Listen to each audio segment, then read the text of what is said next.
उद्याचा काय प्लॅन मग? सुट्टी आहे, इलेक्शन आहे, तर जायचं का फिरायला मग? सुट्टी इलेक्शनसाठी आहे, फिरण्यासाठी नाही.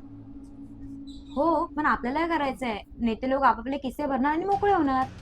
हीच तर भीती आहे ना. भीती यायची नाही की नेते काय करतील, भीती याची की आपण आपलं लोकतंत्र विसरतोय.